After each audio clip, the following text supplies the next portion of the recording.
folks. Cesar Cantu here. I'm accompanied today by Carlos Acle. He's president of Uruguay's Chamber for the Tech Industry, also known as Cuti. Carlos, how are you doing? Hi, Cesar. Thank you very much for the invitation. It's a pleasure for me to be at Nearshore Americas. Glad to have you here. So, Carlos, let's begin speaking about competition. Uruguay is in a very interesting position within Latin America when it comes to tech investment. It's a relatively small country in a land of giants. Mm-hmm. And I was wondering, how do you, as a country, how do you compete for tech investment when there's other countries out there like Brazil, like Colombia, like Mexico, even Argentina? How do you attract the tech investment, especially now that there is a growing concern over the future availability of venture capital funds for the sector in the region? I think it's a combination of different factors, different facts. I would say the first one it is talent. Right now, Uruguay is considered having generating a lot of very high talent, skills talent, similar to soccer. The other factor I would say is the country stability in terms of economy and politics. That's a big difference, especially for investments that are willing to basically to test, for example, a business model or to test a new idea.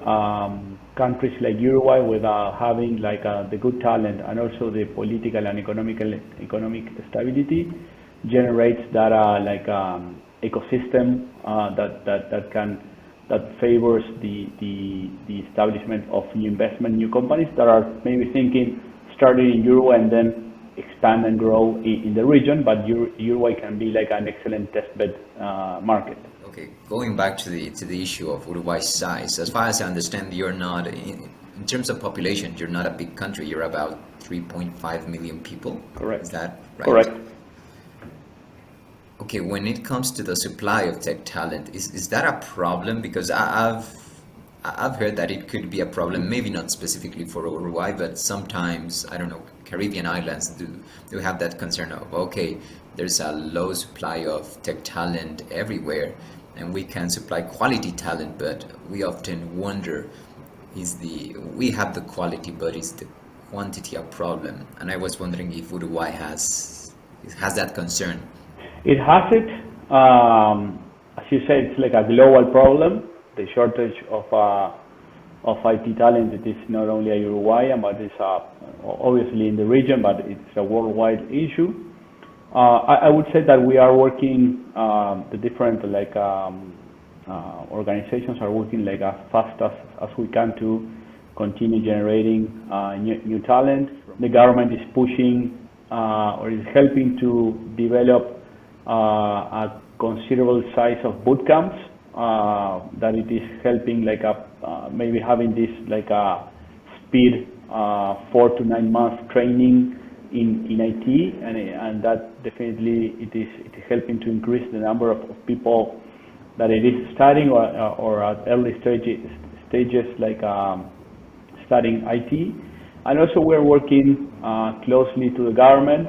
We are at the early stages, but we are trying to create what we can call it a qualified migration law. I would say we don't right now know if it will be like a law, but having or creating the conditions to attract people from different countries that are qualified in IT or maybe in other industries. We don't have a defined destiny of this package, defined a country or region. Basically, we are trying to put or to attract people from anywhere. We don't have a strategic place. We want to put Uruguay in the mindset of people that are looking to relocate as an option, and this package is part of that, and also, as I said, complemented by the possibility of being in a stable country, in a good country where you can work like practically from any place. If you want to live in a big city, you have Montevideo. If you want to live and work from the countryside, you have great internet connectivity in every part of the country. So we can offer like different options to people that are willing maybe to change the style life or try to find or maybe this is not created to be like a permanent. Maybe we are like a temporary tech workers that are willing to relocate for a certain number of months, and that's something that also that we are open to. We might have people that are looking for a long stay here in the country, but we might have also that are maybe willing for 6 months or a year. It's not something that will be restricted to a certain amount of time. At least it's our idea. As I said, it is work in progress, and it's something that we are something that we talked with the president in our meeting a couple of weeks ago. It's something that we really we need to help to, at least while we continue training all this talent that I mentioned before, while we have this talent trained, we can like I would say fulfill or at least like fulfill this gap with people that come from our countries. Companies that outsource their operations to Latin America, the Caribbean, are always concerned, well, to any place, they're always concerned about the level of English proficiency, specifically when it comes to a business environment.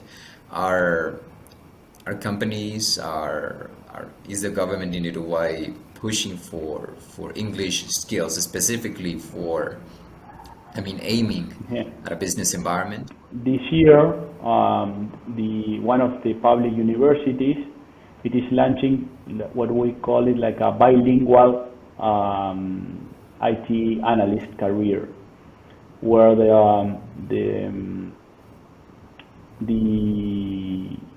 students are teach, for example, programming, software development classes both in Spanish and in English. It's not they having English classes, but they are having like the teach of software development in both languages. So they are like actually like working with a real customer in United States, for example, like emulating that part. In these times that seem to be growing more and more difficult, with the possibility of a recession in the U.S., the drawing of venture capital funds in the Latin American region, what kind of information are companies seeking when landing in Uruguay? What are their major concerns? Well, usually the main concern is related to talent availability. Basically, they know, and because of, as I said, our image around the globe, that Uruguay is a good country to land, and the questions are more related to talent availability. And basically, what we try to, and these big companies that usually come, we try to promote that the strategy should be like we call it like a sustainable strategy. It's land, but also train. And that's something like help the ecosystem, help the industry to continue training talent. Most of these big companies have like training camps, in-company training camps. So we usually try to convince them that can be like the best approach if they want to establish in the long term.